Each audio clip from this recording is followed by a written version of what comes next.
With a double podium in Singapore, we can now fully embrace the tank. Hello, welcome to Season 2, Episode 9 of Race to the Top. I'm Ian, and in today's episode we've got all the build-up to the Munich GP. We've been there before, slightly different track this time though. We do have a couple of things that we have to talk about. We are going to be tanking now for the rest of the season. It's quite simple, really. Let's answer this question first, shall we? What are my thoughts on Frank Stippler? I'm happy with our current two drivers. Who wouldn't be? With a double podium, you kind of have to be. We do have to look at a couple of things because Munich, for instance, it's focused on the gearbox. As you can see, acceleration's crucial. The brakes aren't crucial, but in the last two races, we've actually had drivers complaining about the condition of the brakes towards the end of the race. So that's something that I'm going to have to look at, improving the reliability. We're not going to be designing any new parts, I don't think. I think we're pretty much secure now. We've got third place. We're well clear of Campos Racing. Yes, that can change. There's still 2/3 of the season to go. But I think we can pretty much settle now that we're going to be staying in Formula 2 for next season. So we can start looking at saving as much money as possible, which is the really good thing, because then we can obviously develop a much better car for next year as well. So what we're going to have a look at is we're going to start looking at the reliability for our brakes. As you can see, they're really down in at 70%. There's a lot of work. In fact, the reliability for the other gearboxes needs a lot of work too. I might just keep improving the gearbox, that average gearbox that's on Leclerc's car. But what we'll do is we're going to start looking at reliability, and we're going to bump it up the other way. We're going to really focus on reliability. Also we need to look at is our pit crew. Let's do that now before we forget. And we also have a sponsor to look at as well. In terms of the pit crew though, Koyama is clearly in need of a break, as you can see. Can we, in fact two of them, Rangel and Koyama, both need a break. So what I'm going to do is I'm going to swap them around, because Ankuri's got good tyres, good at fixing, but a very low mistake percentage. And the front jack, we could give that to, let's say give that to Lindman and get Koyama out for a break. Who else needs to have a break here? Rangel needs to come off as well. Antonin.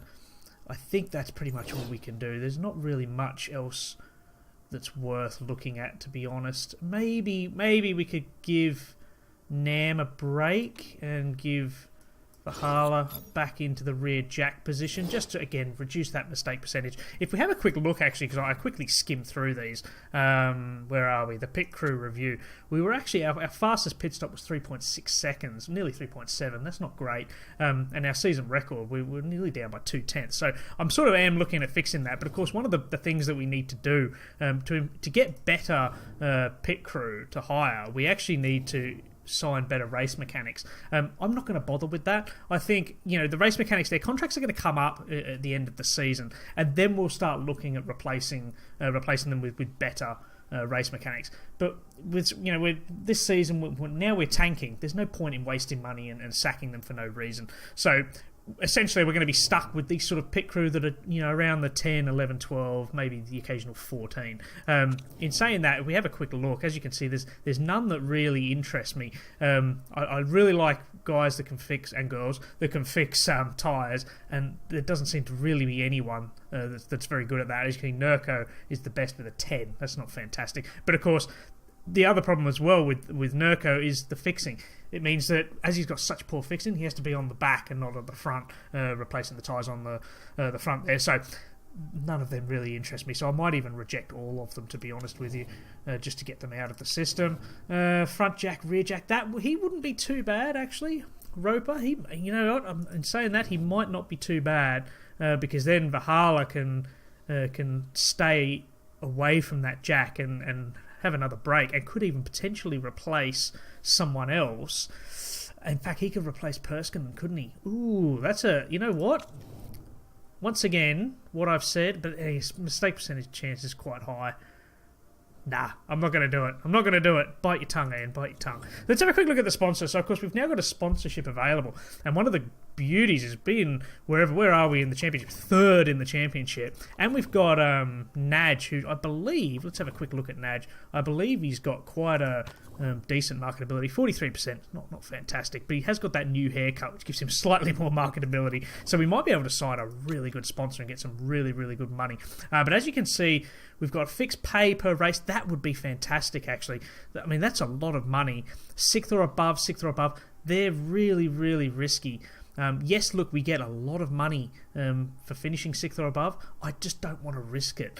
I sort of think let's go for the safe offer and let's just get the guaranteed money. Okay, it's not going to be as much, but at least we know we're always going to get that sort of money. So that's why we're going to sign with Rexona, who are right there, and you can't even see them. And they're also up the front there as well, on the nose. You can just see them there.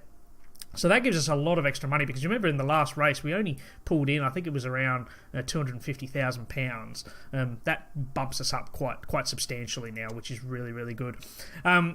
I've been having a look at potential jobs as well, because obviously I'm still got the target, still got the goal of reaching Formula 1. And as you can see, there's no one in Formula 1 whose jobs are at risk at all. There's quite a few in Formula 2, Formula 3, of course. We're certainly not going to go backwards. Then you got like the DTM series and the GT, and you got the Endurance Championship as well. I'm not that fussed. I don't want to go over there. World Endurance Championship is not really for me. If we have a quick look, actually, where are we? HQ? Nope, that's the wrong one. We want to go team. If you go right up to Formula 1, so Haas is coming last, and Steiner's position is very secure. In fact, they're all pretty much very secure, or at least secure. So that's why we're not getting anything. We're not getting a sniff in Formula 1 just yet. So we may have to wait a little while. But even if Haas came available, I would have to really, really think about that, because Haas are more than likely going to get relegated at the end of the year.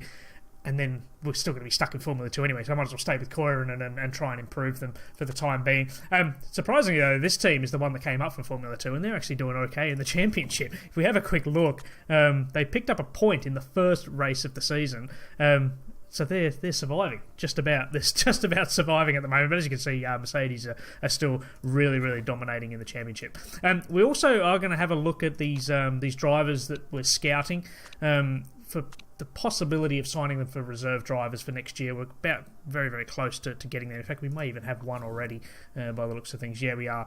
So Sebastian Fernandez will be a low-quality driver in Formula 1. Let's have a quick look at him and check him out. Yeah, he's not that great, is he? I mean, for 16 years of age, we could probably sign someone like that, but his feedback's very low. His fitness is actually very good, and he's getting he's got a trait there. It's only a temporary trait, so whatever, he's not that great. For 16 years of age, that's the sort of driver that we're looking at. So what I'm going to do is I'm actually going to keep doing that, as he's now got an empty slot. Our chief scout, Quoto? Is that how you say his name? We've got an empty slot there, so we will just keep having a look at some of these drivers. Why not? Let's go Will Palmer. That's a very recognised name in motorsport, as I'm sure most of you are aware. As Formula 3 is in the Black Sea, and no one really cares about that. Who won that one? So who's winning the championship at the moment? Girolami for High Tech. Now, I don't know who that is. That's interesting, and they're actually leading the championship. That's really interesting. They've got a lot of new drivers in there, don't they? But doesn't bother us. We're not in Formula 3. If you remember, that race in the Black Sea was the one where we had the safety car, and Mawson was in prime position to dominate, and on the restart just fell away, even though he was on the quicker tyre, and I've never forgiven him since. We're also starting to get quite a lot now of some of these scouting reports. But here is the race report then for Munich, which is in 3 days' time, and it looks like it's going to be pretty decent weather for it. It's a 54-lap race with a 1:36.7 is the lap record.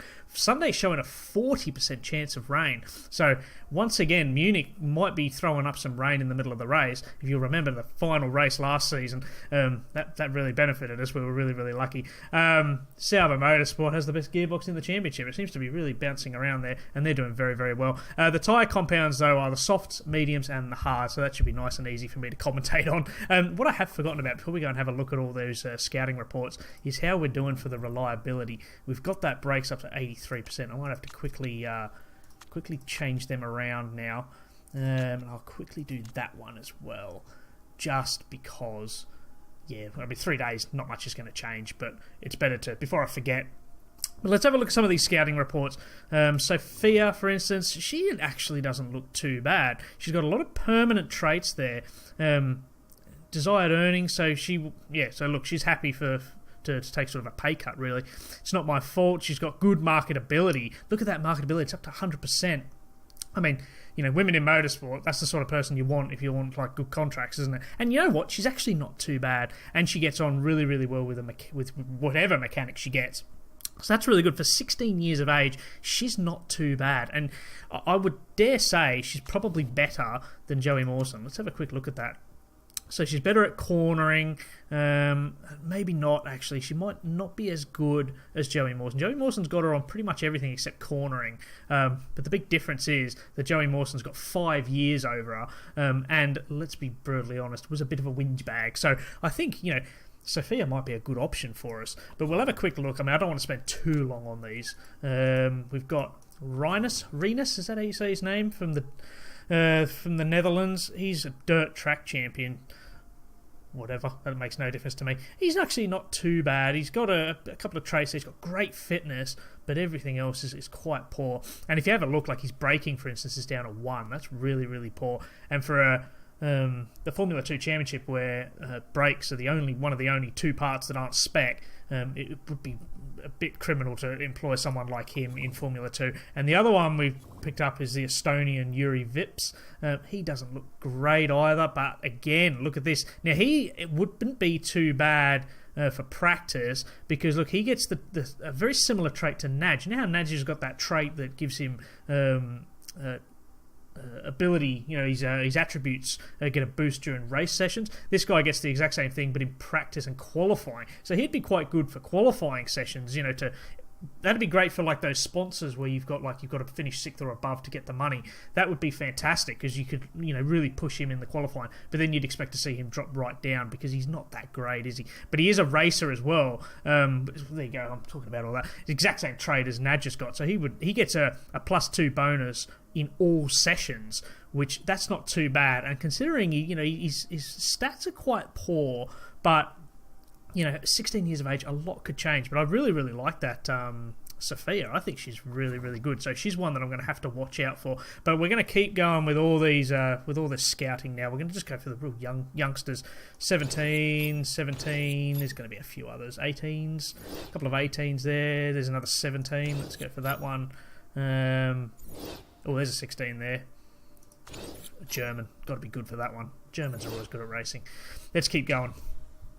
But yeah, so as I say, we are going to be just tanking, like we did in Formula 3, where we're just saving our money. We're not going to be spending too much. I may upgrade the HQ, because if we have a quick look, our factory's down at level 1, and they keep saying upgrade it. It costs 8 million quid though, which is a lot of money. But we're halfway there. So I sort of think, depending on how we do with our money throughout the rest of the year, we may even be able to upgrade our factory as well. But I'm very mindful that I want to have the best car possible for next season, which is what we did this season, if you remember. I basically managed to pick up all the best parts from the best suppliers. So that's our goal.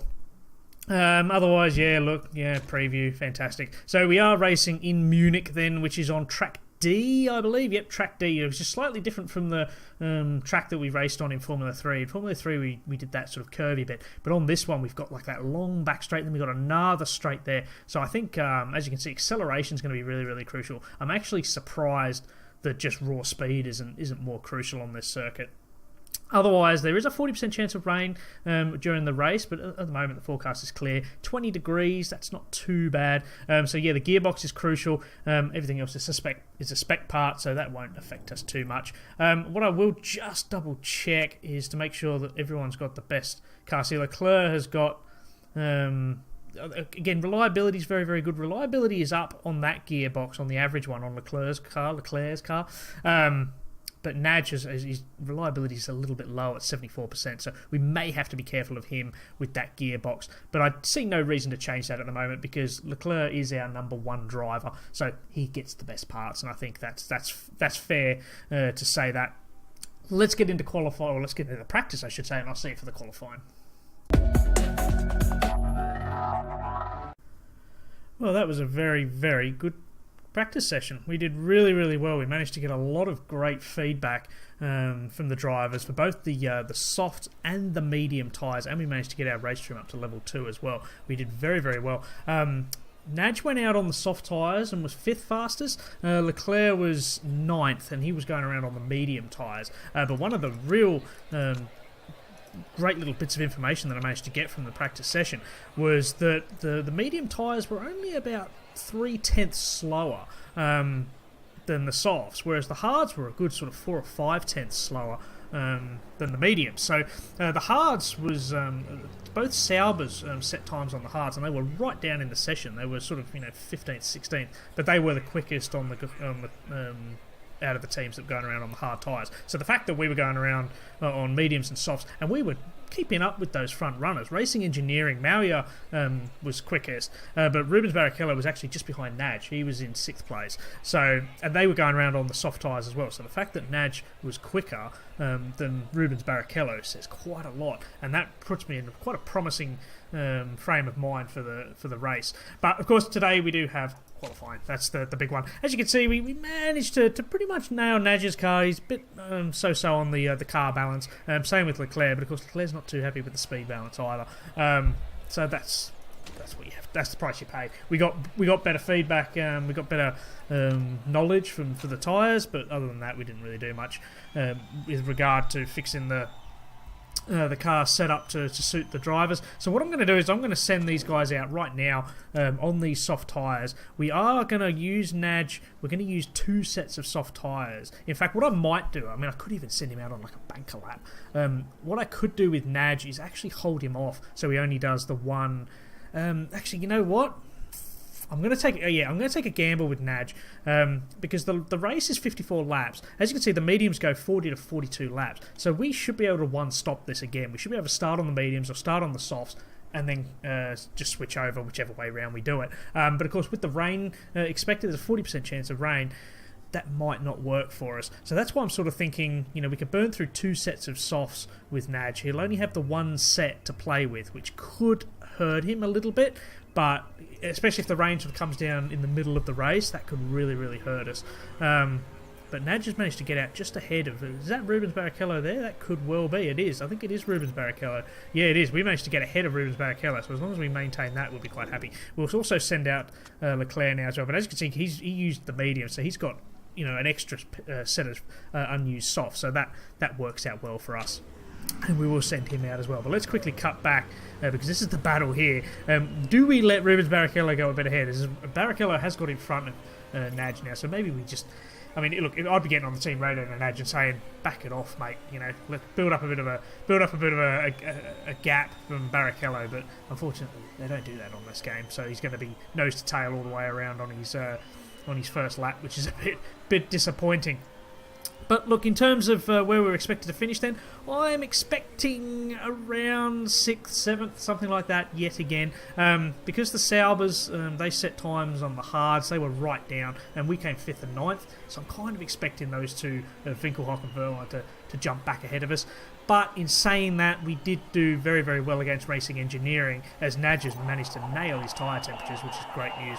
So that's something that, this we could be right up there, and I'm quite promising about that. Leclerc has nailed both his temperatures, and there's no rain on track for the rest of the session, so we're going to have to be really, really careful of this. So Barrichello, there is Barrichello there. He's just in front of Naj, so he's going to be the one that we're going to have to be watching, because he's just gone purple in that first sector, and then Roland got it, and now Matsushita has got it. Naj is already just over a 10th down. Leclerc hasn't got to his first sector yet, and there he is there. He's only just...